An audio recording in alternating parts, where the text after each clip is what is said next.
أعوذ بالله من الشيطان الرجيم. بسم الله الرحمن الرحيم. ألف لام ميم. ذلك الكتاب لا ريب فيه هدى للمتقين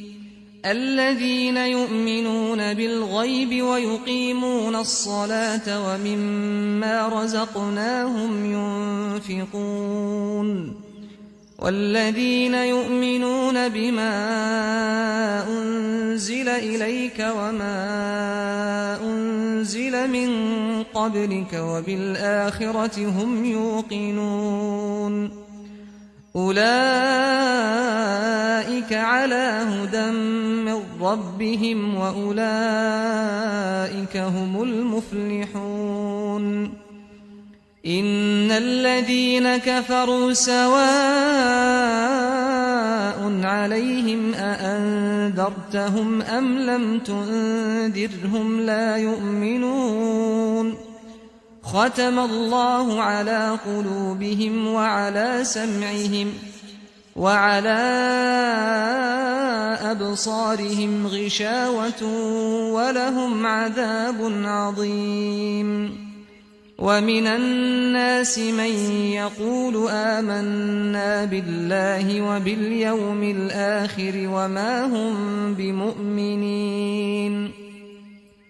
يخادعون الله والذين آمنوا وما يخدعون إلا أنفسهم وما يشعرون. في قلوبهم مرض فزادهم الله مرضا ولهم عذاب أليم بما كانوا يكذبون. وإذا قيل لهم لا تفسدوا في الأرض قالوا إنما نحن مصلحون. ألا إنهم هم المفسدون ولكن لا يشعرون. وإذا قيل لهم آمنوا كما آمن الناس قالوا أنؤمن كما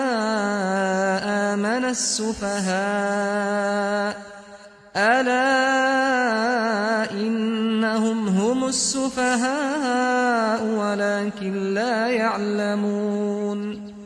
وإذا لقوا الذين آمنوا قالوا آمنا وإذا خلوا إلى شياطينهم قالوا إنا معكم إنما نحن مستهزئون.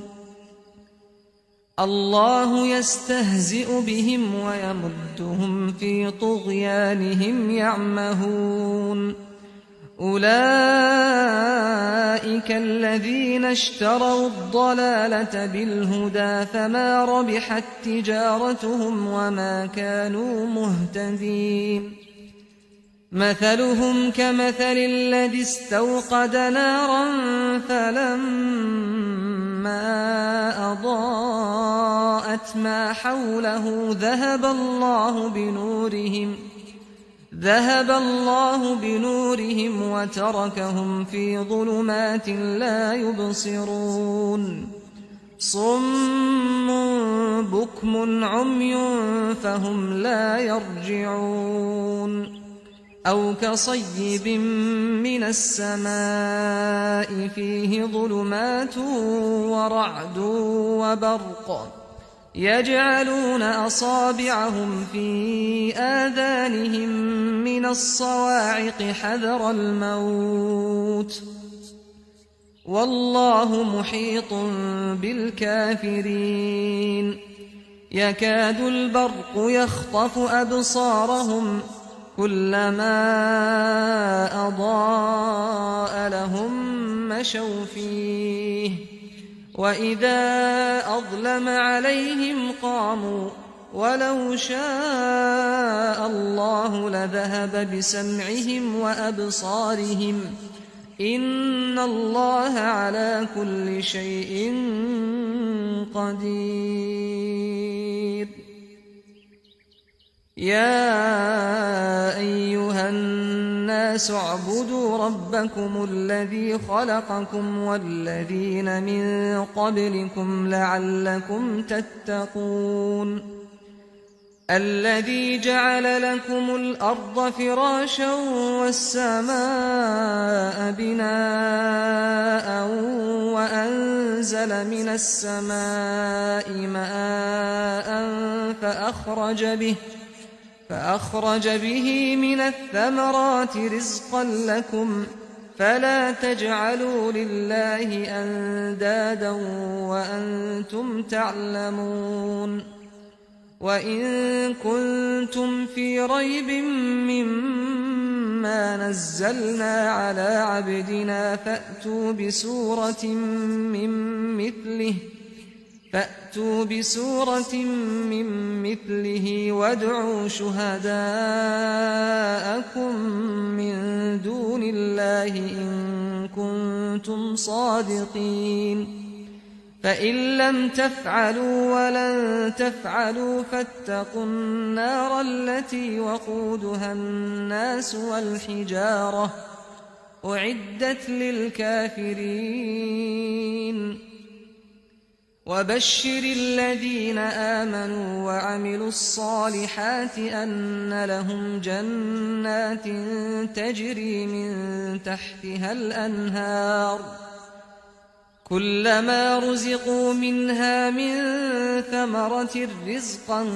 قالوا هذا الذي رزقنا من قبل وأتوا به متشابها ولهم فيها أزواج مطهرة وهم فيها خالدون. إن الله لا يستحيي أن يضرب مثلا ما بعوضة فما فوقها فأما الذين آمنوا فيعلمون أنه الحق من ربهم وأما الذين كفروا فيقولون ماذا أراد الله بهذا مثلا يضل به كثيرا ويهدي به كثيرا وما يضل به إلا الفاسقين الذين ينقضون عهد الله من بعد ميثاقه ويقطعون ما أمر الله به أن يوصل ويفسدون في الأرض أولئك هم الخاسرون. كيف تكفرون بالله وكنتم أمواتا فأحياكم ثم يميتكم ثم يحييكم ثم إليه ترجعون. هو الذي خلق لكم ما في الأرض جميعا ثم استوى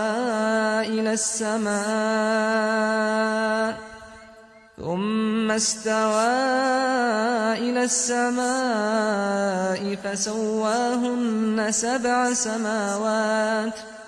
وهو بكل شيء عليم. وإذ قال ربك للملائكة إني جاعل في الأرض خليفة قالوا أتجعل فيها من يفسد فيها ويسفك الدماء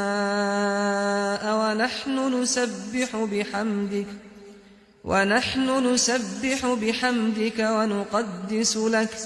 قال إني أعلم ما لا تعلمون. وعلم آدم الأسماء كلها ثم عرضهم على الملائكة فقال أنبئوني بأسماء هؤلاء إن كنتم صادقين.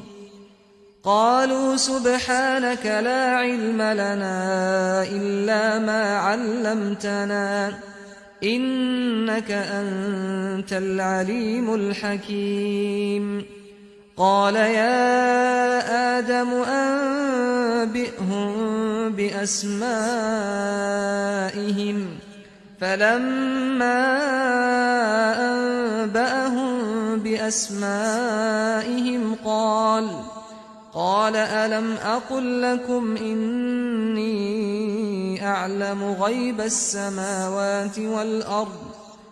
إني أعلم غيب السماوات والأرض وأعلم ما تبدون وما كنتم تكتمون وإذ قلنا للملائكة اسجدوا لآدم فسجدوا إلا إبليس أبى واستكبر وكان من الكافرين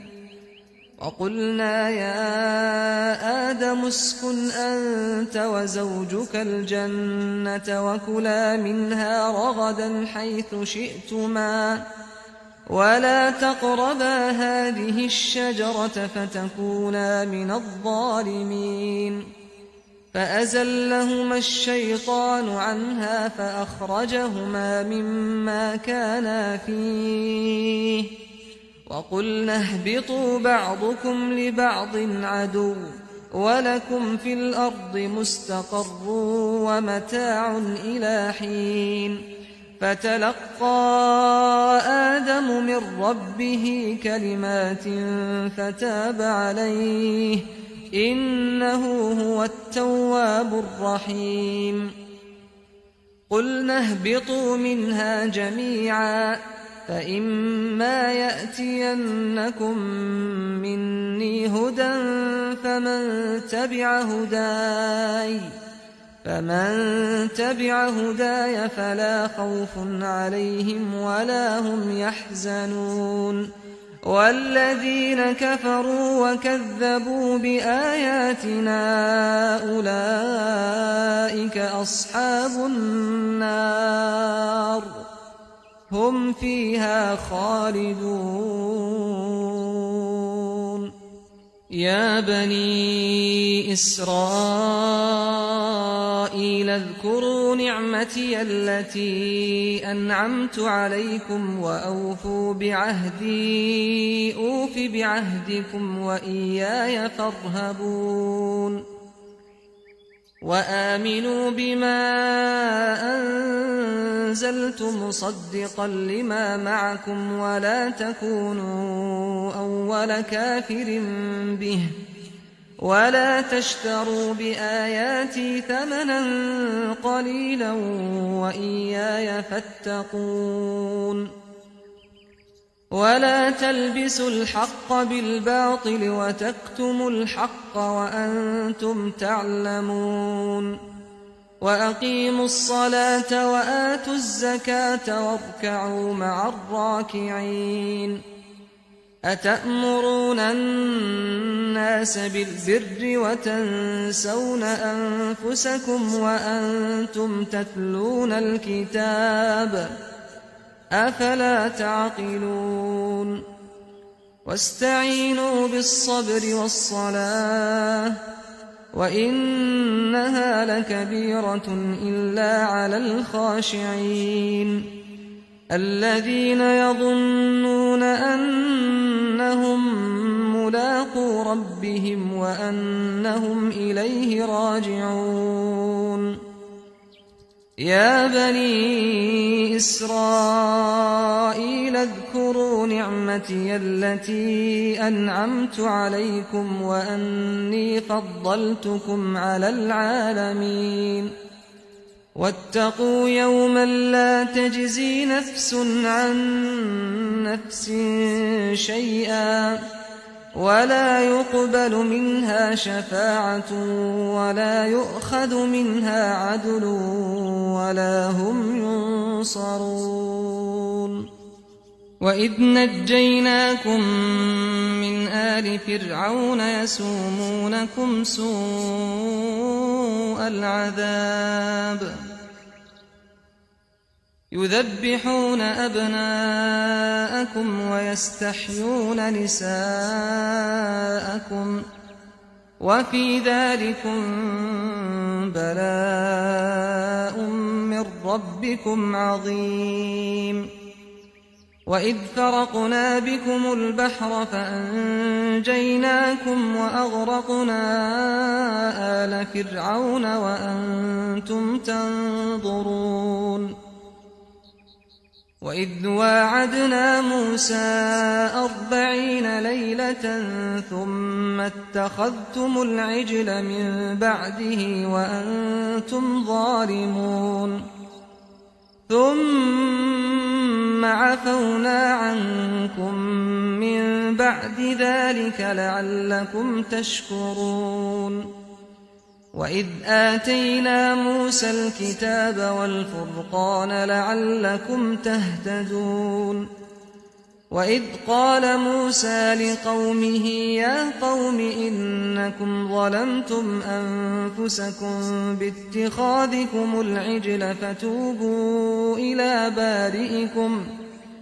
فتوبوا إلى بارئكم فاقتلوا أنفسكم ذلكم خير لكم عند بارئكم فتاب عليكم إنه هو التواب الرحيم وإذ قلتم يا موسى لن نؤمن لك حتى نرى الله جهرة فأخذتكم الصاعقة وأنتم تنظرون ثم بعثناكم من بعد موتكم لعلكم تشكرون وظللنا عليكم الغمام وأنزلنا عليكم المن والسلوى كلوا من طيبات ما رزقناكم وما ظلمونا ولكن كانوا أنفسهم يظلمون وإذ قلنا ادخلوا هذه القرية فكلوا منها حيث شئتم رغدا وادخلوا الباب سجدا وقولوا حطة نغفر لكم خطاياكم وسنزيد المحسنين فبدل الذين ظلموا قولا غير الذي قيل لهم فأنزلنا على الذين ظلموا رجزا من السماء بما كانوا يفسقون وإذ استسقى موسى لقومه فقلنا اضرب بعصاك الحجر فانفجرت منه 12 عينا قد علم كل أناس مشربهم كلوا واشربوا من رزق الله ولا تعثوا في الأرض مفسدين وإذ قلتم يا موسى لن نصبر على طعام واحد فادع لنا ربك يخرج لنا مما تنبت الأرض من بقلها وقثائها وفومها وعدسها وبصلها قال أتستبدلون الذي هو أدنى بالذي هو خير اهبطوا مصرا فإن لكم ما سألتم وضربت عليهم الذلة والمسكنة وباءوا بغضب من الله ذلك بأنهم كانوا يكفرون بآيات الله ويقتلون النبيين بغير الحق ذلك بما عصوا وكانوا يعتدون إن الذين آمنوا والذين هادوا والنصارى والصابئين من آمن بالله واليوم الآخر فلهم أجرهم عند ربهم ولا خوف عليهم ولا هم يحزنون وإذ أخذنا ميثاقكم ورفعنا فوقكم الطور خذوا ما آتيناكم بقوة واذكروا ما فيه لعلكم تتقون ثم توليتم من بعد ذلك فلولا فضل الله عليكم ورحمته لكنتم من الخاسرين ولقد علمتم الذين اعتدوا منكم في السبت فقلنا لهم كونوا قردة خاسئين فجعلناها نكالا لما بين يديها وما خلفها وموعظة للمتقين وإذ قال موسى لقومه إن الله يأمركم أن تذبحوا بقرة قالوا أتتخذنا هزوا قال أعوذ بالله أن أكون من الجاهلين قالوا ادع لنا ربك يبين لنا ما هي قال إنه يقول إنها بقرة لا فارض ولا بكر عوان بين ذلك فافعلوا ما تؤمرون قالوا ادع لنا ربك يبين لنا ما لونها قال إنه يقول إنها بقرة صفراء فاقع لونها تسر الناظرين قالوا ادع لنا ربك يبين لنا ما هي إن البقرة شابه علينا وإنا إن شاء الله لمهتدون قال إنه يقول إنها بقرة لا ذلول تثير الأرض ولا تسقي الحرث مسلمة لا شية فيها قالوا الآن جئت بالحق فذبحوها وما كادوا يفعلون وإذ قتلتم نفسا فادارأتم فيها والله مخرج ما كنتم تكتمون فقلنا اضربوه ببعضها كذلك يحيي الله الموتى ويريكم آياته لعلكم تعقلون ثم قست قلوبكم من بعد ذلك فهي كالحجارة أو أشد قسوة وإن من الحجارة لما يتفجر منه الأنهار وإن منها لما يشقق فيخرج منه الماء وإن منها لما يهبط من خشية الله وما الله بغافل عما تعملون أفتطمعون أن يؤمنوا لكم وقد كان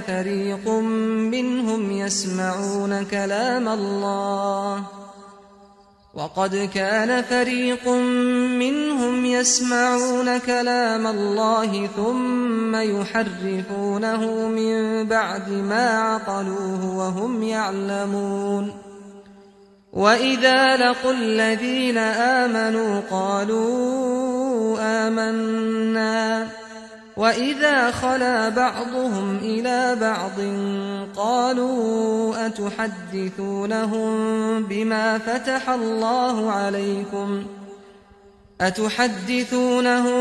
بما فتح الله عليكم ليحاجوكم به عند ربكم أفلا تعقلون أولا يعلمون أن الله يعلم ما يسرون وما يعلنون ومنهم أميون لا يعلمون الكتاب إلا أماني وإن هم إلا يظنون فويل للذين يكتبون الكتاب بأيديهم ثم يقولون هذا من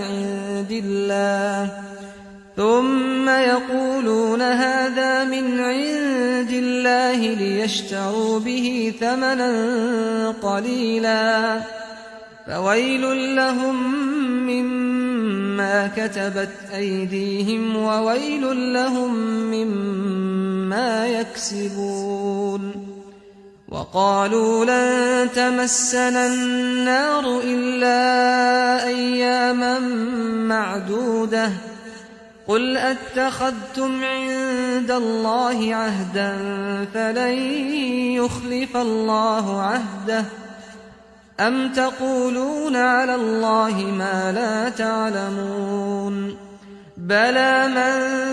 كسب سيئة وأحاطت به خطيئته فأولئك أصحاب النار هم فيها خالدون والذين آمنوا وعملوا الصالحات أولئك أصحاب الجنة هم فيها خالدون وإذ أخذنا ميثاق بني إسرائيل لا تعبدون إلا الله وبالوالدين إحسانا وذي القربى واليتامى والمساكين وقولوا للناس حسنا وأقيموا الصلاة وآتوا الزكاة ثم توليتم إلا قليلا منكم وأنتم معرضون وإذ أخذنا ميثاقكم لا تسفكون دماءكم ولا تخرجون أنفسكم من دياركم ثم أقررتم وأنتم تشهدون ثم أنتم هؤلاء تقتلون أنفسكم وتخرجون فريقا منكم من ديارهم تظاهرون عليهم بالإثم والعدوان وإن يأتوكم أسارى تفادوهم وهو محرم عليكم إخراجهم أفتؤمنون ببعض الكتاب وتكفرون ببعض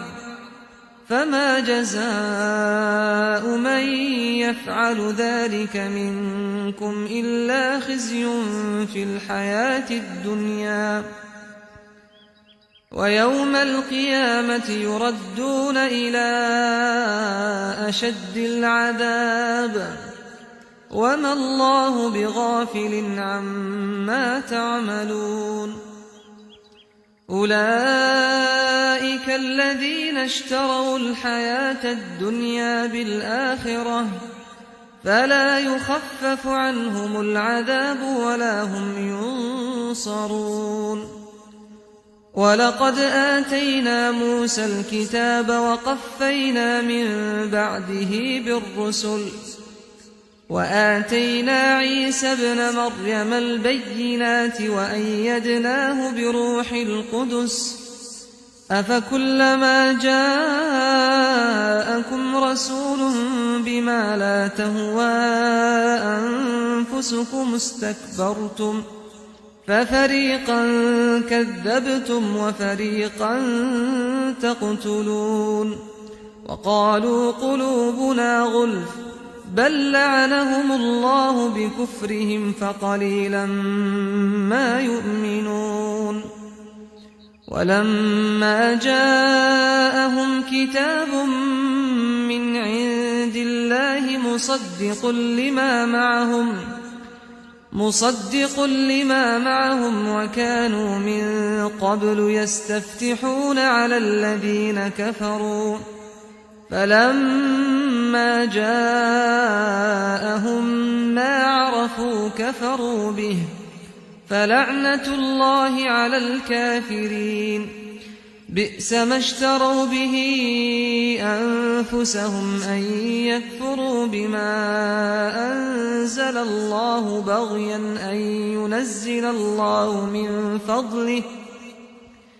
أن ينزل الله من فضله على من يشاء من عباده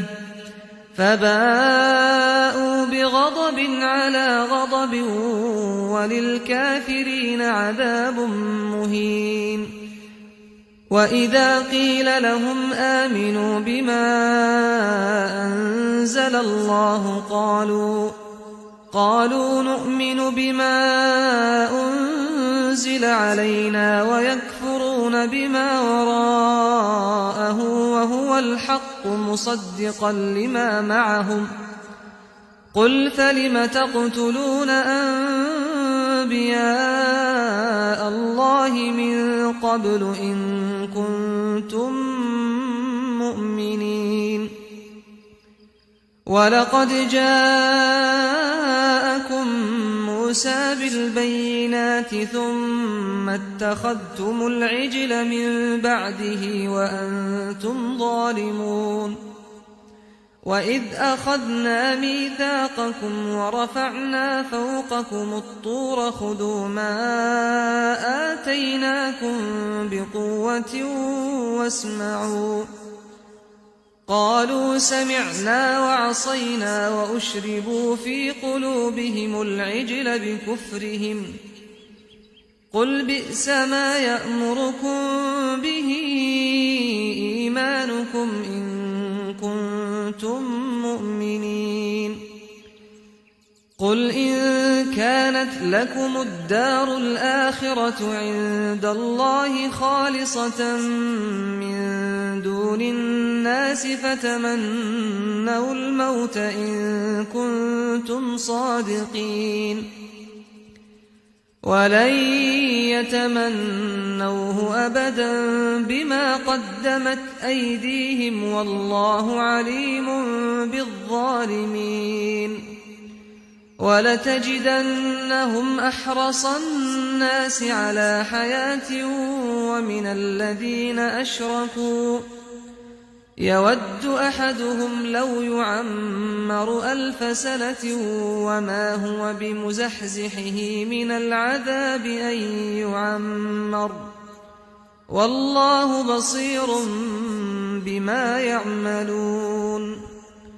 قل من كان عدوا لجبريل فإنه نزله على قلبك بإذن الله مصدقا لما بين يديه وهدى وبشرى للمؤمنين من كان عدوا لله وملائكته ورسله وجبريل وميكال فإن الله عدو للكافرين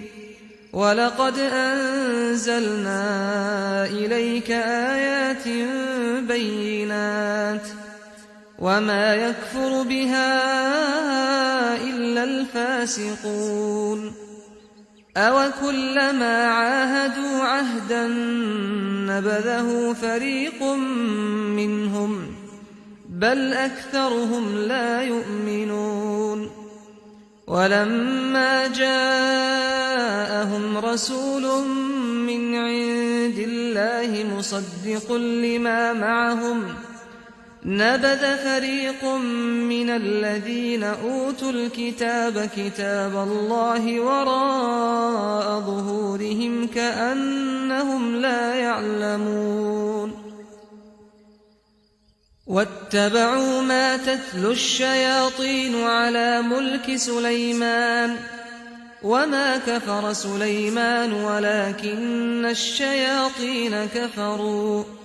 يعلمون الناس السحر وما أنزل على الملكين ببابل هاروت وماروت وما يعلمان من أحد حتى يقولا إنما نحن فتنة فلا تكفر فيتعلمون منهما ما يفرقون به بين المرء وزوجه وما هم بضارين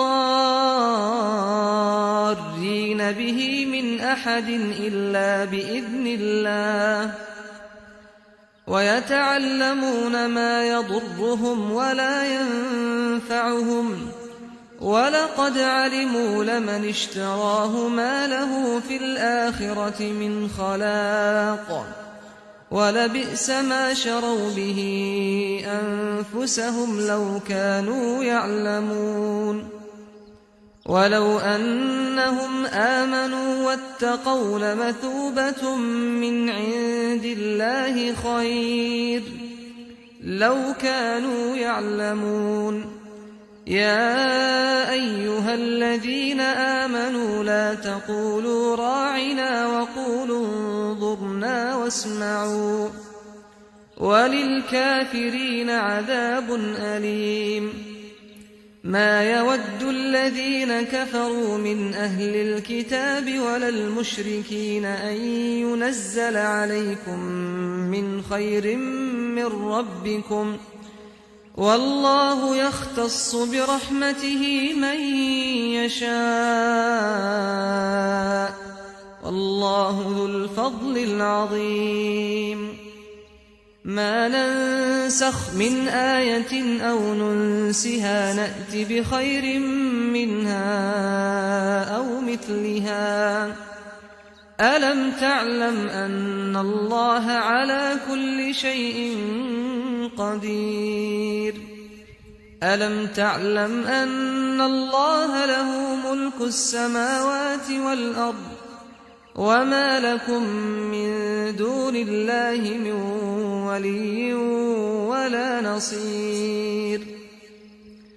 أم تريدون أن تسألوا رسولكم كما سئل موسى من قبل ومن يتبدل الكفر بالإيمان فقد ضل سواء السبيل ود كثير من أهل الكتاب لو يردونكم من بعد إيمانكم كفارا حسدا من عند أنفسهم من بعد ما تبين لهم الحق فاعفوا واصفحوا حتى يأتي الله بأمره إن الله على كل شيء قدير وأقيموا الصلاة وآتوا الزكاة وما تقدموا لأنفسكم من خير تجدوه عند الله إن الله بما تعملون بصير وقالوا لن يدخل الجنة إلا من كان هودا أو نصارى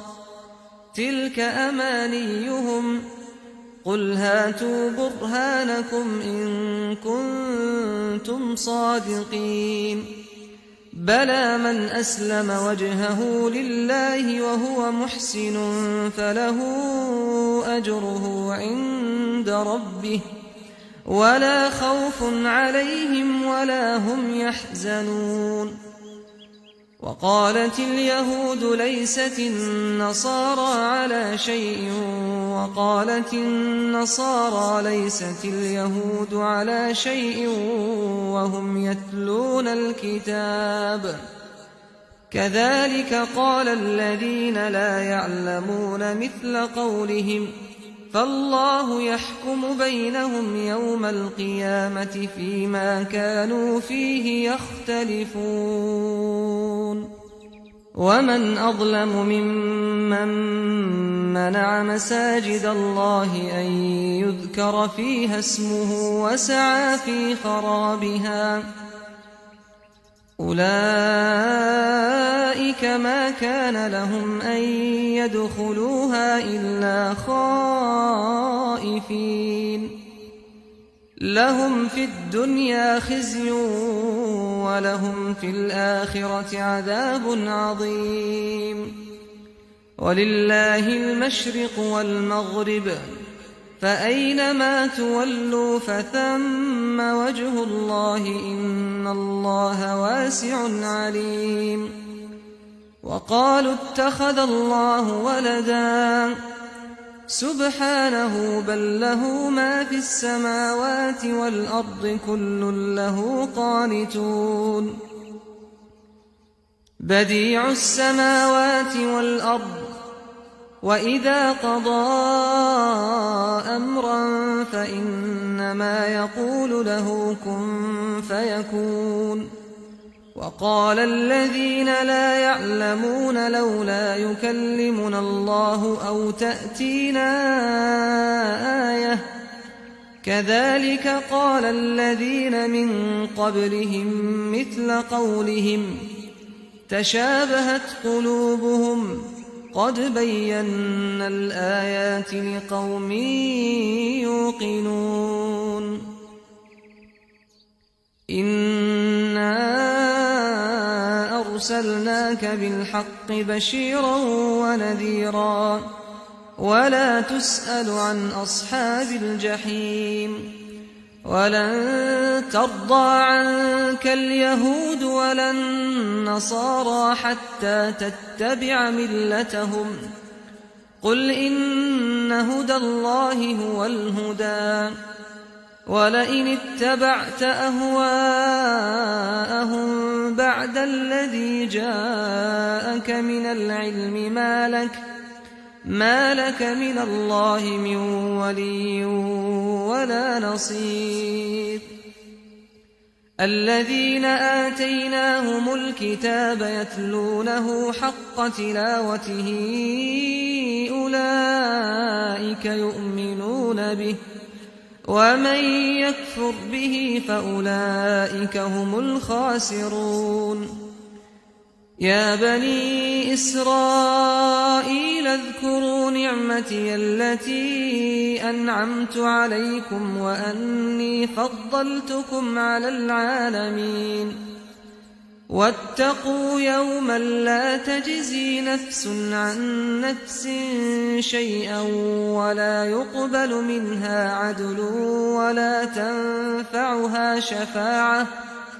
ولا تنفعها شفاعة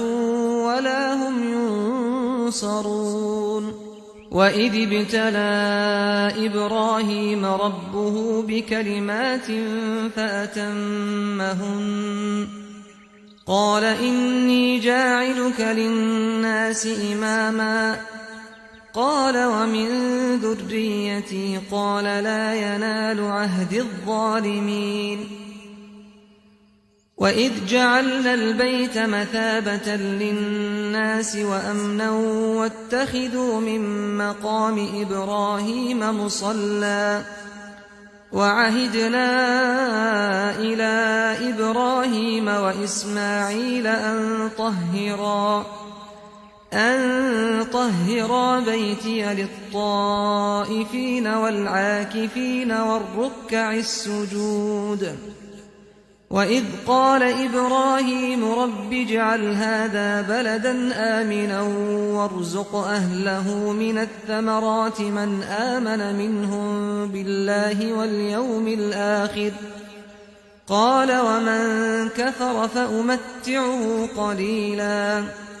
فأمتعه قليلا ثم أضطره إلى عذاب النار وبئس المصير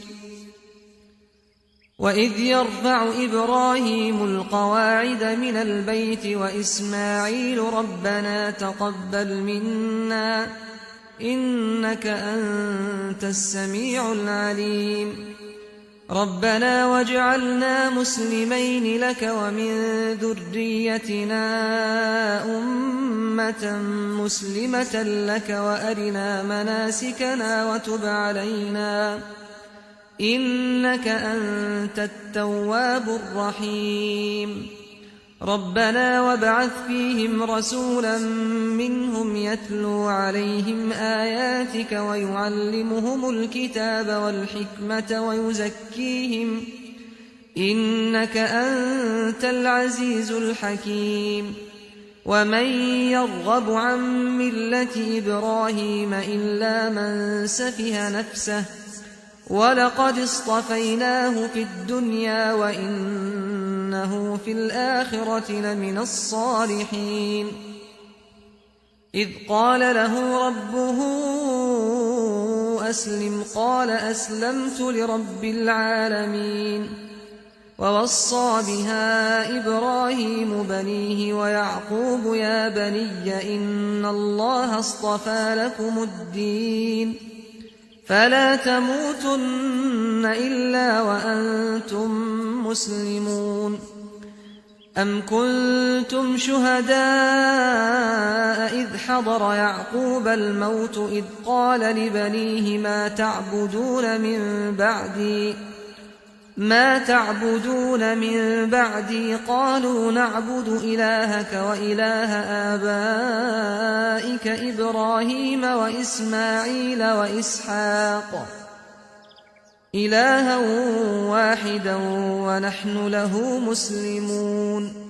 تلك أمة قد خلت لها ما كسبت ولكم ما كسبتم ولا تسألون عما كانوا يعملون وقالوا كونوا هودا أو نصارى تهتدوا قل بل ملة إبراهيم حنيفا وما كان من المشركين قولوا آمنا بالله وما أنزل إلينا وما أنزل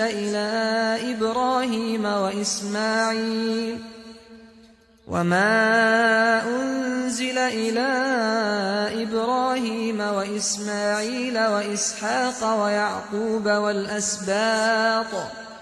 وما أوتي موسى وعيسى وما أوتي النبيون من ربهم لا نفرق بين أحد منهم ونحن له مسلمون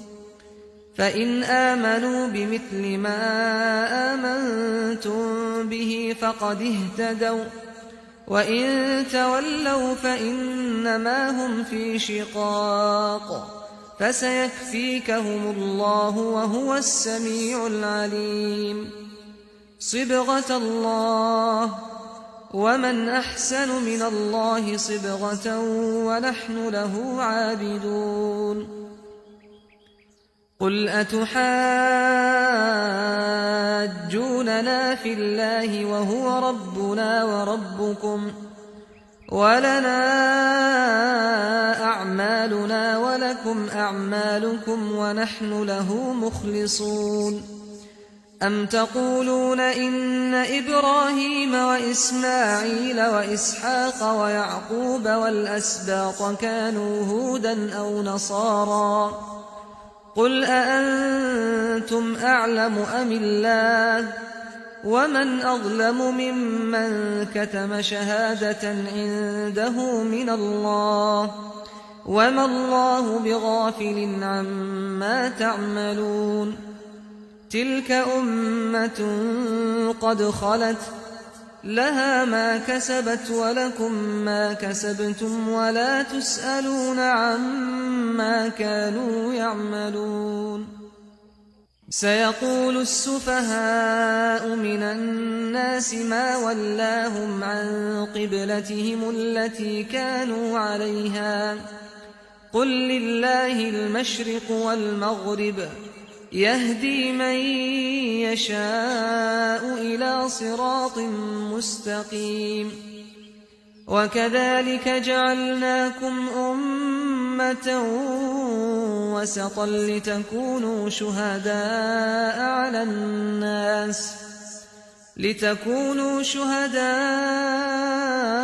على الناس ويكون الرسول عليكم شهيدا وما جعلنا القبلة التي كنت عليها إلا لنعلم من يتبع الرسول ممن ينقلب على عقبيه وإن كانت لكبيرة إلا على الذين هدى الله وما كان الله ليضيع إيمانكم إن الله بالناس لرءوف رحيم قد نرى تقلب وجهك في السماء فلنولينك قبلة ترضاها فول وجهك شطر المسجد الحرام وحيث ما كنتم فولوا وجوهكم شطره وإن الذين أوتوا الكتاب ليعلمون أنه الحق من ربهم وما الله بغافل عما يعملون ولئن أتيت الذين أوتوا الكتاب بكل آية ما تبعوا قبلتك وما أنت بتابع قبلتهم وما بعضهم بتابع قبلة بعض ولئن اتبعت أهواءهم من بعد ما جاءك من العلم إنك إذا لمن الظالمين الذين آتيناهم الكتاب يعرفونه كما يعرفون أبناءهم وإن فريقا منهم ليكتمون الحق وهم يعلمون الحق من ربك فلا تكونن من الممترين ولكل وجهة هو موليها فاستبقوا الخيرات أينما تكونوا يأت بكم الله جميعا إن الله على كل شيء قدير ومن حيث خرجت فول وجهك شطر المسجد الحرام وإنه للحق من ربك وما الله بغافل عما تعملون ومن حيث خرجت فول وجهك شطر المسجد الحرام وحيث ما كنتم فولوا وجوهكم شطره لئلا يكون للناس عليكم حجة إلا الذين ظلموا منهم فلا تخشوهم واخشوني ولأتم نعمتي عليكم ولعلكم تهتدون كما أرسلنا فيكم رسولا منكم يتلو عليكم آياتنا ويزكيكم ويعلمكم الكتاب والحكمة ويعلمكم ما لم تكونوا تعلمون فاذكروني أذكركم واشكروا لي ولا تكفرون يا أيها الذين آمنوا استعينوا بالصبر والصلاة إن الله مع الصابرين ولا تقولوا لمن يقتل في سبيل الله أموات بل أحياء ولكن لا تشعرون ولنبلونكم بشيء من الخوف والجوع ونقص من الأموال والأنفس والثمرات وبشر الصابرين الذين إذا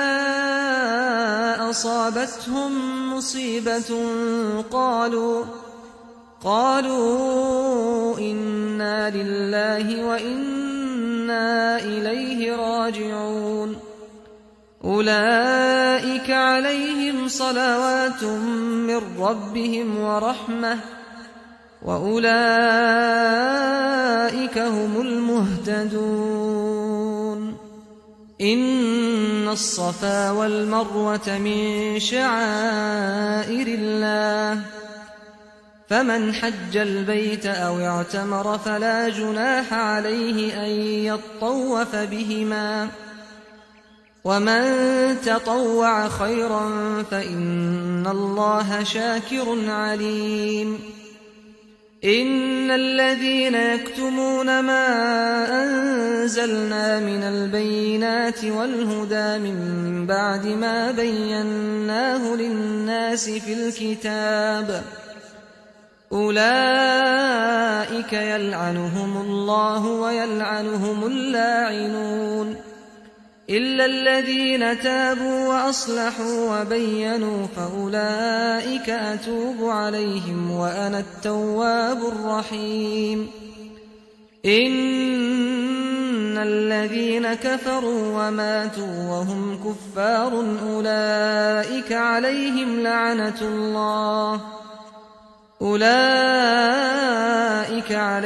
لعنة الله والملائكة والناس أجمعين خالدين فيها لا يخفف عنهم العذاب ولا هم ينظرون وإلهكم إله واحد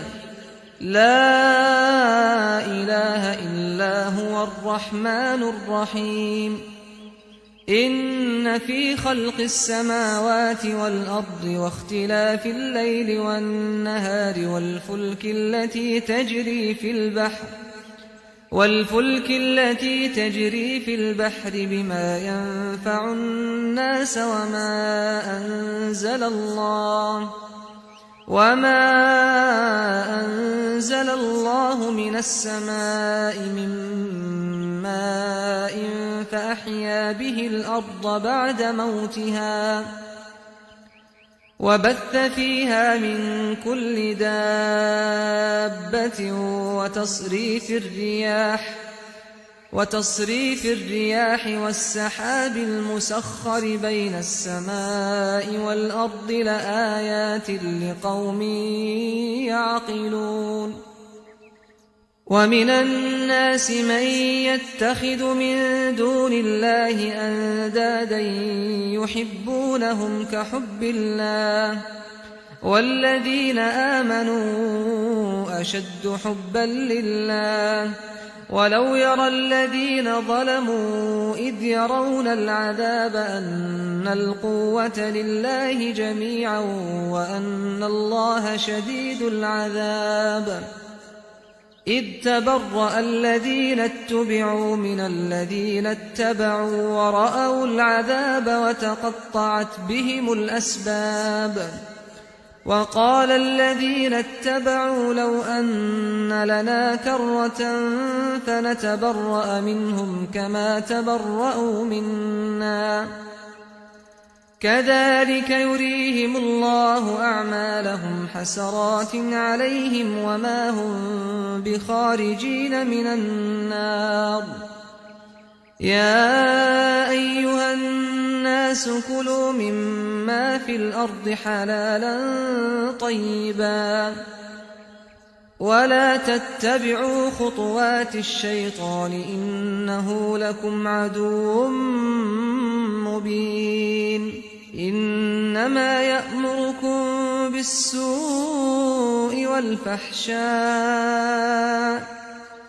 إنما يأمركم بالسوء والفحشاء وأن تقولوا على الله ما لا تعلمون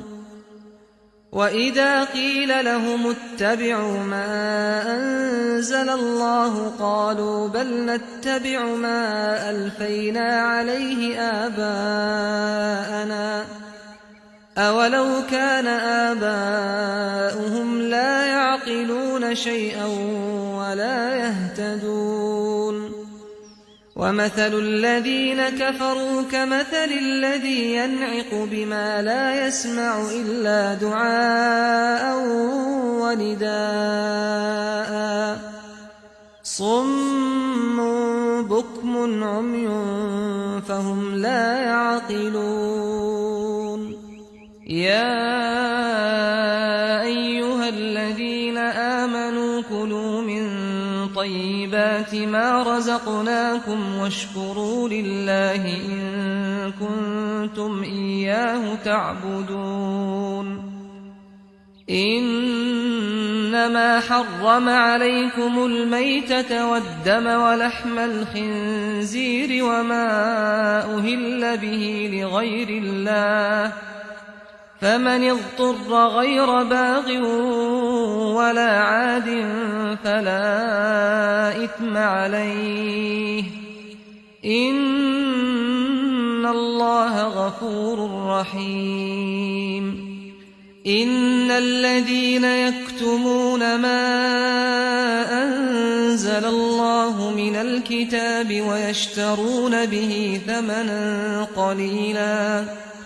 ويشترون به ثمنا قليلا أولئك ما يأكلون في بطونهم إلا النار ولا يكلمهم الله يوم القيامة ولا يزكيهم ولهم عذاب أليم أولئك الذين اشتروا الضلالة بالهدى والعذاب بالمغفرة فما أصبرهم على النار ذلك بأن الله نزل الكتاب بالحق وإن الذين اختلفوا في الكتاب لفي شقاق بعيد ليس البر أن تولوا وجوهكم قبل المشرق والمغرب ولكن البر من آمن بالله واليوم الآخر والملائكة والكتاب والنبيين وآتى المال على حبه ذوي القربى واليتامى والمساكين وابن السبيل والسائلين وفي الرقاب وأقام الصلاة وآتى الزكاة والموفون بعهدهم إذا عاهدوا والصابرين في البأساء والضراء وحين البأس أولئك الذين صدقوا وأولئك هم المتقون يا أيها الذين آمنوا كتب عليكم القصاص في القتلى الحر بالحر والعبد بالعبد والأنثى بالأنثى فمن عفي له من أخيه شيء فاتباع بالمعروف وأداء إليه بإحسان ذلك تخفيف من ربكم ورحمة فمن اعتدى بعد ذلك فله عذاب أليم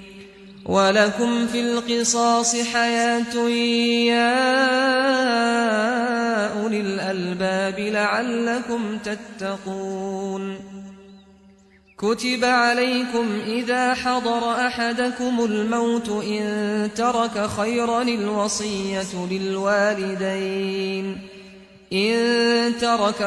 الوصية للوالدين والأقربين بالمعروف حقا على المتقين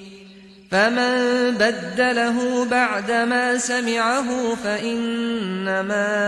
إثمه على الذين يبدلونه إن الله سميع عليم فمن خاف من موص جنفا أو إثما فأصلح بينهم فلا إثم عليه إن الله غفور رحيم يا أيها الذين آمنوا كتب عليكم الصيام كما كتب على الذين من قبلكم لعلكم تتقون أياما معدودات فمن كان منكم مريضا أو على سفر فعدة من أيام أخر، وعلى الذين يطيقونه فدية طعام مسكين، فمن تطوع خيرا فهو خير له، وأن تصوموا خير لكم إن كنتم تعلمون. شهر رمضان الذي أنزل فيه القرآن هدى للناس وبينات من الهدى والفرقان، فمن شهد منكم الشهر فليصمه، ومن كان مريضا أو على سفر فعدة من أيام أخر. يريد الله بكم اليسر ولا يريد بكم العسر ولتكملوا العدة ولتكبروا الله على ما هداكم ولعلكم تشكرون. وإذا سألك عبادي عني فإني قريب أجيب دعوة الداع إذا دعان، فليستجيبوا لي وليؤمنوا بي لعلهم يرشدون. أحل لكم ليلة الصيام الرفث إلى نسائكم هن لباس لكم وأنتم لباس لهن، علم الله أنكم كنتم تختانون أنفسكم فتاب عليكم وعفى عنكم، فالآن باشروهن وابتغوا ما كتب الله لكم، وكلوا واشربوا حتى يتبين لكم الخيط الأبيض من الخيط الأسود من الفجر،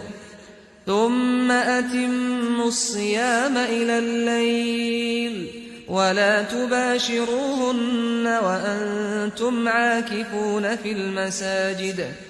تلك حدود الله فلا تقربوها، كذلك يبين الله آياته للناس لعلهم يتقون. ولا تأكلوا أموالكم بينكم بالباطل وتدلوا بها إلى الحكام لتأكلوا فريقا من أموال الناس بالإثم وأنتم تعلمون. يسألونك عن الأهلة قل هي مواقيت للناس والحج، وليس البر بأن تأتوا البيوت من ظهورها ولكن البر من اتقى، وأتوا البيوت من أبوابها واتقوا الله لعلكم تفلحون. وقاتلوا في سبيل الله الذين يقاتلونكم ولا تعتدوا إن الله لا يحب المعتدين. واقتلوهم حيث ثقفتموهم وأخرجوهم من حيث أخرجوكم، والفتنة أشد من القتل، ولا تقاتلوهم عند المسجد الحرام حتى يقاتلوكم فيه، فإن قاتلوكم فاقتلوهم كذلك جزاء الكافرين. فإن انتهوا فإن الله غفور رحيم. وقاتلوهم حتى لا تكون فتنة ويكون الدين لله، فإن انتهوا فلا عدوان إلا على الظالمين. الشهر الحرام بالشهر الحرام والحرمات قصاص، فمن اعتدى عليكم فاعتدوا عليه بمثل ما اعتدى عليكم، واتقوا الله واعلموا أن الله مع المتقين وأنفقوا في سبيل الله ولا تلقوا بأيديكم إلى التهلكة وأحسنوا إن الله يحب المحسنين وأتموا الحج والعمرة لله فإن أحصرتم فما استيسر من الهدي ولا تحلقوا رؤوسكم حتى يبلغ الهدي محله فمن كان منكم مريضا أو به أذى من رأسه ففدية من صيام أو صدقة أو نسك فإذا أمنتم فمن تمتع بالعمرة إلى الحج فما استيسر من الهدي فمن لم يجد فصيام 3 أيام في الحج و7 إذا رجعتم تلك 10 كاملة ذلك لمن لم يكن أهله حاضر المسجد الحرام واتقوا الله واعلموا أن الله شديد العقاب الحج أشهر معلومات فمن فرض فيهن الحج فلا رفث ولا فسوق ولا جدال في الحج وما تفعلوا من خير يعلمه الله وتزودوا فإن خير الزاد التقوى واتقون يا أولي الألباب ليس عليكم جناح أن تبتغوا فضلا من ربكم فإذا أفضتم من عرفات فاذكروا الله عند المشعر الحرام واذكروه كما هداكم وإن كنتم من قبله لمن الضالين ثم أفيضوا من حيث أفاض الناس واستغفروا الله إن الله غفور رحيم فإذا قضيتم مناسككم فاذكروا الله كذكركم آباءكم أو أشد ذكرا فمن الناس من يقول ربنا آتنا في الدنيا وما له في الآخرة من خلاق ومنهم من يقول ربنا آتنا في الدنيا حسنة وفي الآخرة حسنة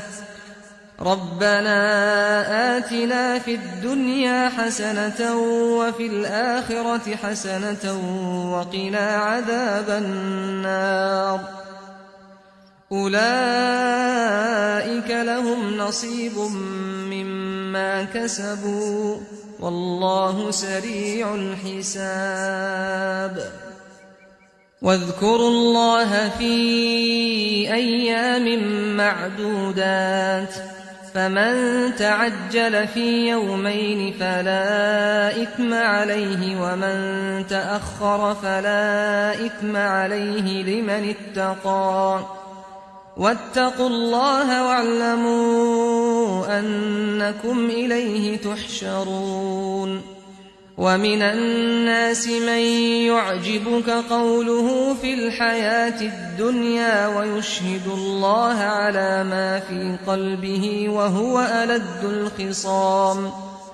وإذا تولى سعى في الأرض ليفسد فيها ويهلك الحرث والنسل والله لا يحب الفساد وإذا قيل له اتق الله أخذته العزة بالإثم فحسبه جهنم ولبئس المهاد ومن الناس من يشري نفسه ابتغاء مرضات الله والله رؤوف بالعباد يا أيها الذين آمنوا ادخلوا في السلم كافة ولا تتبعوا خطوات الشيطان إنه لكم عدو مبين فإن زللتم من بعد ما جاءتكم البينات فاعلموا أن الله عزيز حكيم هل ينظرون إلا أن يأتيهم الله في ظلل من الغمام والملائكة وقضي الأمر وإلى الله ترجع الأمور سل بني إسرائيل كم آتيناهم من آية بينة ومن يبدل نعمة الله من بعد ما جاءته فإن الله شديد العقاب زين للذين كفروا الحياة الدنيا ويسخرون من الذين آمنوا والذين اتقوا فوقهم يوم القيامة والله يرزق من يشاء بغير حساب كان الناس أمة واحدة فبعث الله النبيين مبشرين ومنذرين وأنزل معهم الكتاب بالحق ليحكم بين الناس فيما اختلفوا فيه وما اختلف فيه إلا الذين أوتوه من بعد ما جاءتهم البينات بغيا بينهم فهدى الله الذين آمنوا لما اختلفوا فيه من الحق بإذنه والله يهدي من يشاء إلى صراط مستقيم أم حسبتم أن تدخلوا الجنة ولما يأتكم مثل الذين خلوا من قبلكم مستهم البأساء والضراء وزلزلوا حتى يقول الرسول والذين آمنوا معه متى نصر الله ألا إن نصر الله قريب يسألونك ماذا ينفقون قل ما أنفقتم من خير فللوالدين والأقربين واليتامى والمساكين وابن السبيل وما تفعلوا من خير فإن الله به عليم كتب عليكم القتال وهو كره لكم وعسى أن تكرهوا شيئا وهو خير لكم وعسى أن تحبوا شيئا وهو شر لكم والله يعلم وأنتم لا تعلمون يسألونك عن الشهر الحرام قتال فيه قل قتال فيه كبير وصد عن سبيل الله وكفر به والمسجد الحرام وإخراج أهله منه أكبر عند الله والفتنة أكبر من القتل ولا يزالون يقاتلونكم حتى يردوكم عن دينكم إن استطاعوا ومن يرتد منكم عن دينه فيمت وهو كافر فأولئك حبطت أعمالهم في الدنيا والآخرة وأولئك أصحاب النار هم فيها خالدون إن الذين آمنوا والذين هاجروا وجاهدوا في سبيل الله أولئك يرجون رحمة الله والله غفور رحيم يسألونك عن الخمر والميسر قل فيهما إثم كبير ومنافع للناس وإثمهما أكبر من نفعهما ويسألونك ماذا ينفقون قل العفو كذلك يبين الله لكم الآيات لعلكم تتفكرون في الدنيا والآخرة ويسألونك عن اليتامى قل إصلاح لهم خير وإن تخالطوهم فإخوانكم والله يعلم المفسد من المصلح ولو شاء الله لأعنتكم إن الله عزيز حكيم ولا تنكحوا المشركات حتى يؤمنوا ولأمة مؤمنة خير من مشركة ولو أعجبتكم ولا تنكحوا المشركين حتى يؤمنوا ولعبد مؤمن خير من مشرك ولو أعجبكم أولئك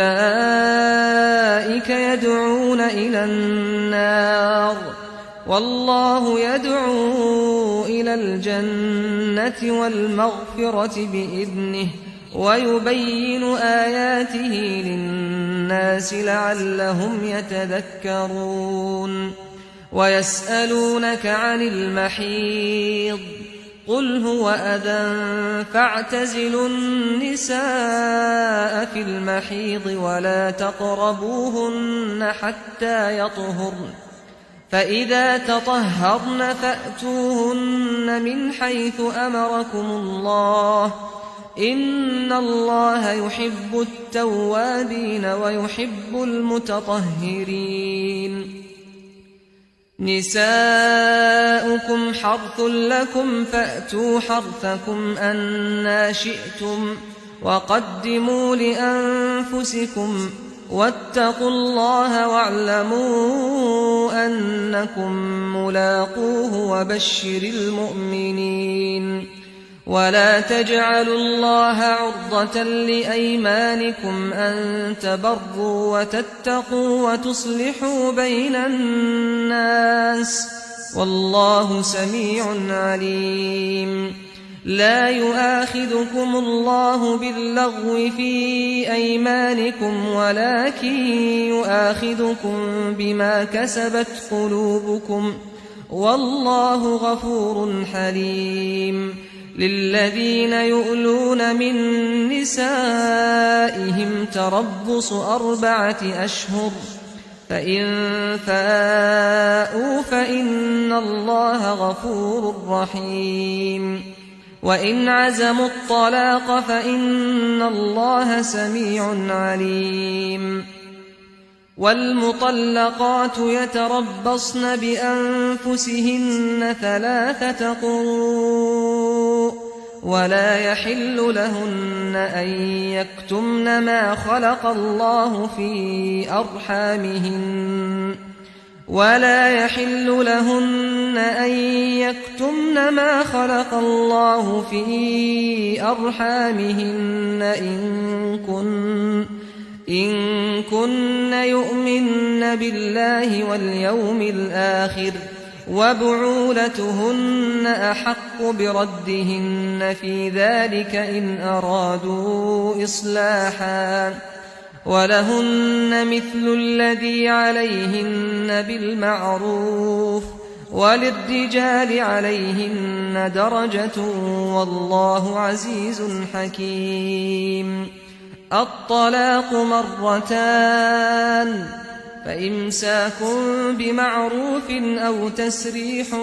بإحسان ولا يحل لكم أن تأخذوا مما آتيتموهن شيئا إلا أن يخافا ألا يقيما حدود الله، فإن خفتم ألا يقيما حدود الله فلا جناح عليهما فيما افتدت به، تلك حدود الله فلا تعتدوها، ومن يتعد حدود الله فأولئك هم الظالمون. فإن طلقها فلا تحل له من بعد حتى تنكح زوجا غيره، فإن طلقها فلا جناح عليهما أن يتراجعا إن ظنا أن يقيما حدود الله، وتلك حدود الله يبينها لقوم يعلمون.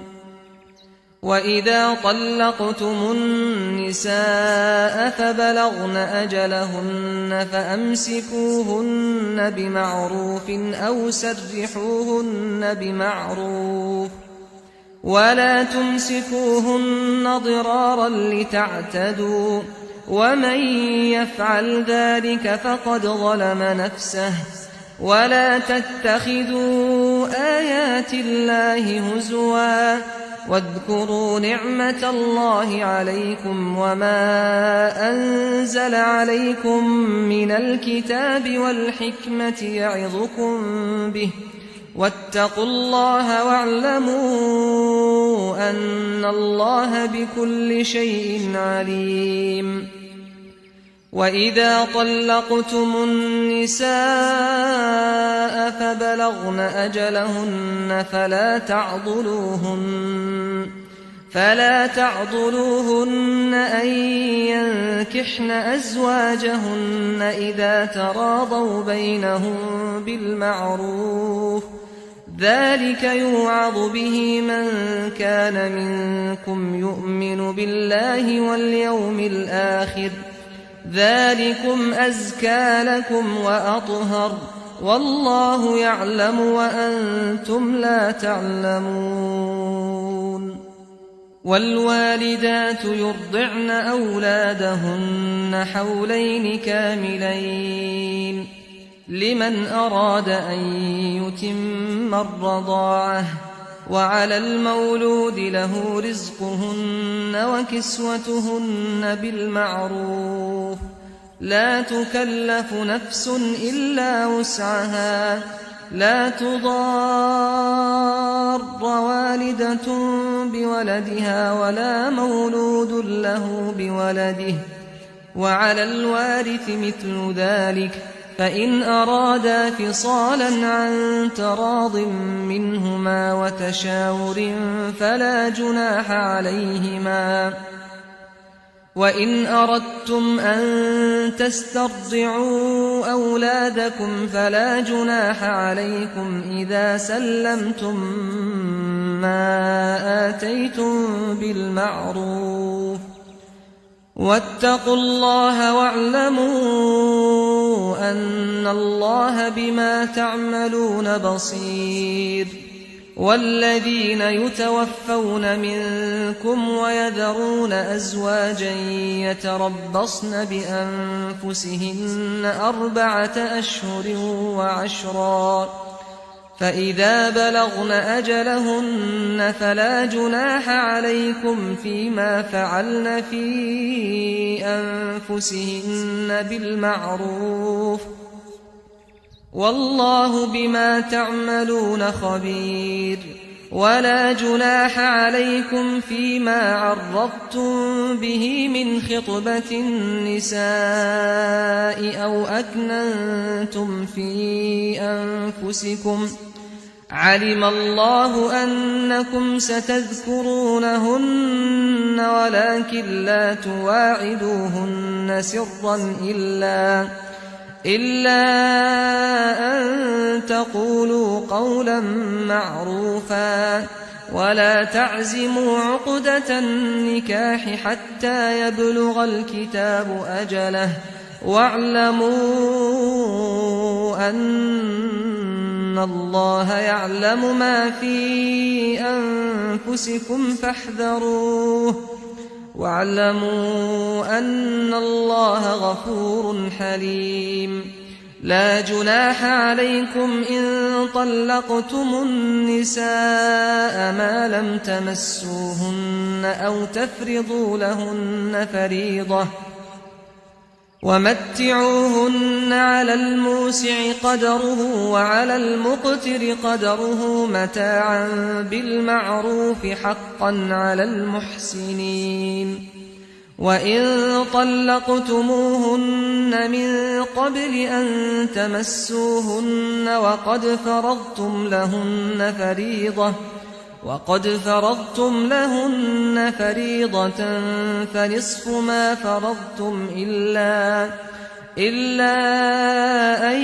يعفون أو يعفو الذي بيده عقدة النكاح وأن تعفوا أقرب للتقوى ولا تنسوا الفضل بينكم إن الله بما تعملون بصير حافظوا على الصلوات والصلاة الوسطى وقوموا لله قانتين فإن خفتم فرجالا أو ركبانا فإذا أمنتم فاذكروا الله كما علمكم ما لم تكونوا تعلمون والذين يتوفون منكم ويذرون أزواجا وصية لأزواجهم متاعا إلى الحول غير إخراج فإن خرجن فلا جناح عليكم فيما فعلن في أنفسهن من معروف والله عزيز حكيم وللمطلقات متاع بالمعروف حقا على المتقين كذلك يبين الله لكم آياته لعلكم تعقلون ألم تر إلى الذين خرجوا من ديارهم وهم ألوف حذر الموت فقال لهم الله موتوا ثم أحياهم إن الله لذو فضل على الناس ولكن أكثر الناس لا يشكرون وقاتلوا في سبيل الله واعلموا أن الله سميع عليم من ذا الذي يقرض الله قرضا حسنا فيضاعفه له أضعافا كثيرة والله يقبض ويبسط وإليه ترجعون ألم تر إلى الملأ من بني إسرائيل من بعد موسى إذ قالوا لنبي لهم ابعث لنا ملكا نقاتل في سبيل الله قال هل عسيتم إن كتب عليكم القتال ألا تقاتلوا قالوا وما لنا ألا نقاتل في سبيل الله وقد أخرجنا من ديارنا وأبنائنا فلما كتب عليهم القتال تولوا إلا قليلا منهم والله عليم بالظالمين وقال لهم نبيهم إن الله قد بعث لكم طالوت ملكا قالوا أنى يكون له الملك علينا ونحن أحق بالملك منه ولم يؤت سعة من المال قال إن الله اصطفاه عليكم وزاده بسطة في العلم والجسم والله يؤتي ملكه من يشاء والله واسع عليم وقال لهم نبيهم إن آية ملكه أن يأتيكم التابوت فيه سكينة من ربكم وبقية مما ترك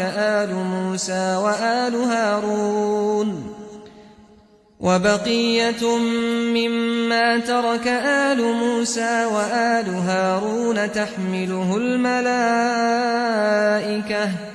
إن في ذلك لآية لكم إن كنتم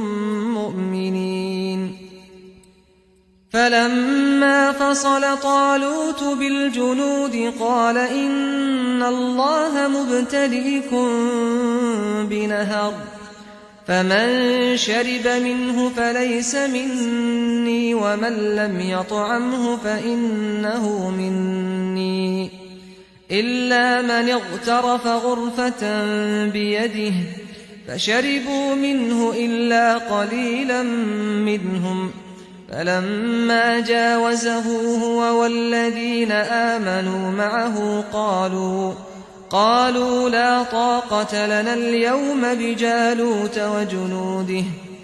قال الذين يظنون أنهم ملاقو الله كم من فئة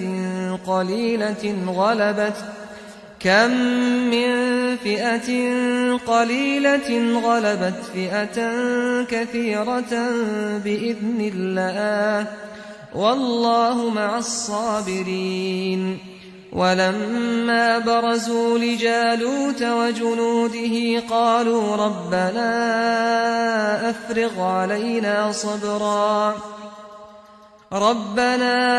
أفرغ علينا صبرا وثبت أقدامنا وانصرنا على القوم الكافرين فهزموهم بإذن الله وقتل داود جالوت وآتاه الله الملك والحكمة وعلمه مما يشاء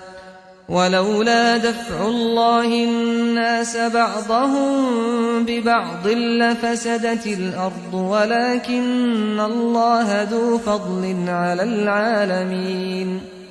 تلك آيات الله نتلوها عليك بالحق وإنك لمن المرسلين تلك الرسل فضلنا بعضهم على بعض منهم من كلم الله ورفع بعضهم درجات وآتينا عيسى ابن مريم البينات وأيدناه بروح القدس ولو شاء الله ما اقتتل الذين من بعدهم من بعد ما جاءتهم البينات ولكن اختلفوا فمنهم من آمن ومنهم من كفر ولو شاء الله ما اقتتلوا ولكن الله يفعل ما يريد يا أيها الذين آمنوا أنفقوا مما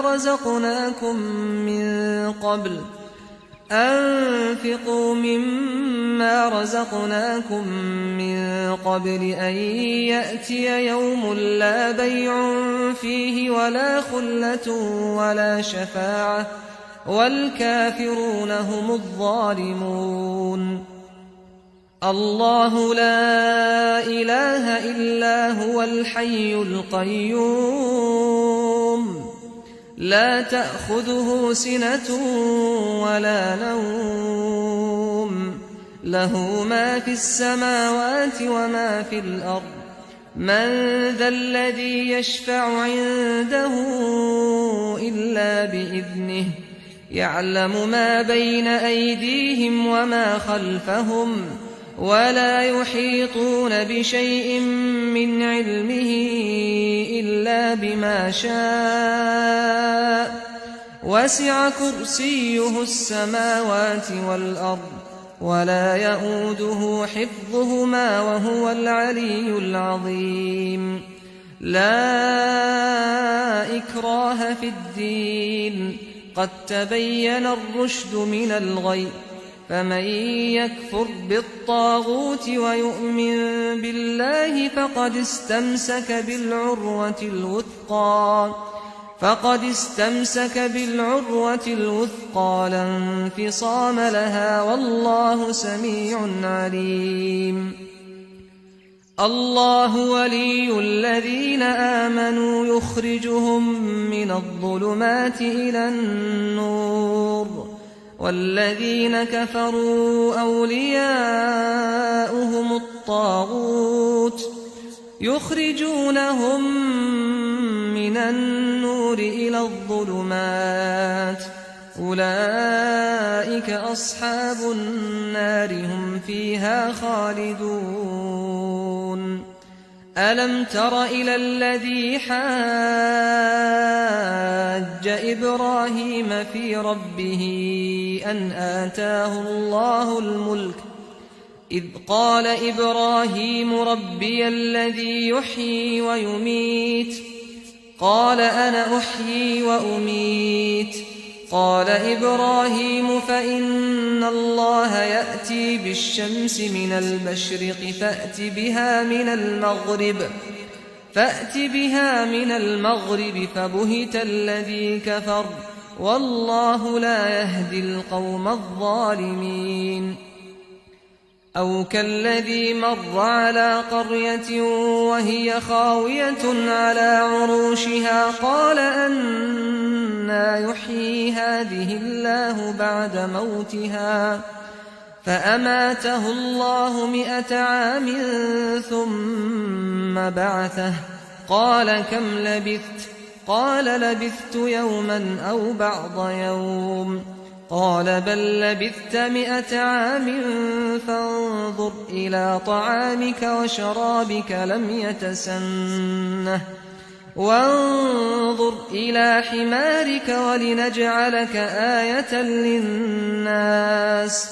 وانظر إلى العظام كيف ننشزها ثم نكسوها لحما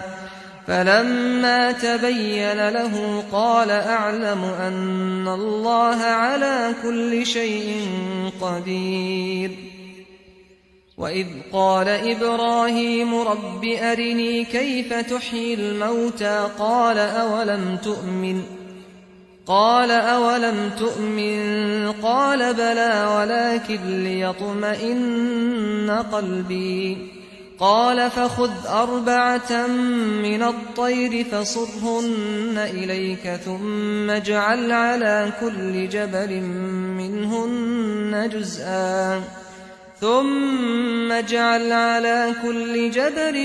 منهن جزءا ثم ادعهن يأتينك سعيا واعلم أن الله عزيز حكيم مثل الذين ينفقون أموالهم في سبيل الله كمثل حبة أنبتت 7 سنابل في كل سنبلة 100 حبة والله يضاعف لمن يشاء والله واسع عليم الذين ينفقون أموالهم في سبيل الله ثم لا يتبعون ما أنفقوا منا ولا أذى لهم أجرهم عند ربهم ولا خوف عليهم ولا هم يحزنون قول معروف ومغفرة خير من صدقة يتبعها أذى والله غني حليم يا أيها الذين آمنوا لا تبطلوا صدقاتكم بالمن والأذى كالذي ينفق ماله رئاء الناس ولا يؤمن بالله واليوم الآخر فمثله كمثل صفوان عليه تراب فأصابه وابل فتركه صلدا لا يقدرون على شيء مما كسبوا والله لا يهدي القوم الكافرين ومثل الذين ينفقون أموالهم ابتغاء مرضات الله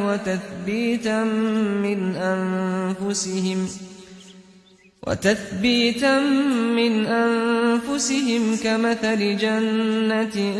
بربوة أصابها وابل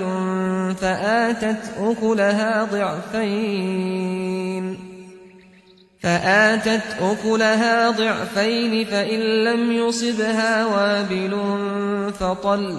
والله بما تعملون بصير أيود أحدكم أن تكون له جنة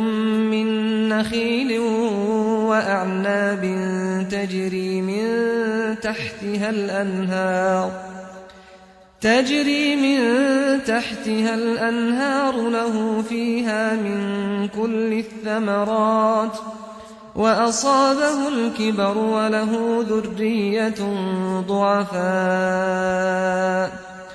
وله ذرية ضعفاء فأصابها إعصار فيه نار فاحترقت كذلك يبين الله لكم الآيات لعلكم تتفكرون يا أيها الذين آمنوا أنفقوا من طيبات ما كسبتم ومما أخرجنا لكم من الأرض ولا تيمموا الخبيث منه تنفقون ولستم بآخذيه إلا أن تغمضوا فيه واعلموا أن الله غني حميد الشيطان يعدكم الفقر ويأمركم بالفحشاء والله يعدكم مغفرة منه وفضلا والله واسع عليم يؤتي الحكمة من يشاء ومن يؤت الحكمة فقد أوتي خيرا كثيرا وما يذكر إلا أولو الألباب وما أنفقتم من نفقة أو نذرتم من نذر فإن الله يعلمه وما للظالمين من أنصار إن تبدوا الصدقات فنعما هي وإن تخفوها وتؤتوها الفقراء فهو خير لكم ويكفر عنكم من سيئاتكم والله بما تعملون خبير ليس عليك هداهم ولكن الله يهدي من يشاء وما تنفقوا من خير فلأنفسكم وما تنفقون إلا ابتغاء وجه الله وما تنفقوا من خير يوف إليكم وأنتم لا تظلمون للفقراء الذين أحصروا في سبيل الله لا يستطيعون ضربا في الأرض يحسبهم الجاهل أغنياء من التعفف تعرفهم بسيماهم لا يسألون الناس إلحافا وما تنفقوا من خير فإن الله به عليم الذين ينفقون أموالهم بالليل والنهار سرا وعلانية فلهم أجرهم عند ربهم ولا خوف عليهم ولا هم يحزنون الذين يأكلون الربا لا يقومون إلا كما يقوم الذي يتخبطه الشيطان من المس ذلك بأنهم قالوا إنما البيع مثل الربا وأحل الله البيع وحرم الربا فمن جاءه موعظة من ربه فانتهى فله ما سلف وأمره إلى الله ومن عاد فأولئك أصحاب النار هم فيها خالدون يمحق الله الربا ويربي الصدقات والله لا يحب كل كفار أثيم إن الذين آمنوا وعملوا الصالحات وأقاموا الصلاة وآتوا الزكاة لهم أجرهم عند ربهم ولا خوف عليهم ولا هم يحزنون يا أيها الذين آمنوا اتقوا الله وذروا ما بقي من الربا إن كنتم مؤمنين فإن لم تفعلوا فأذنوا بحرب من الله ورسوله وإن تبتم فلكم رؤوس أموالكم لا تظلمون ولا تظلمون وإن كان ذو عسرة فنظرة إلى ميسرة وأن تصدقوا خير لكم إن كنتم تعلمون واتقوا يوما ترجعون فيه إلى الله ثم توفى كل نفس ما كسبت وهم لا يظلمون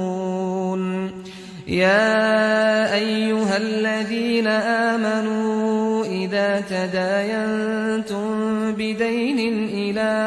أجل مسمى فاكتبوه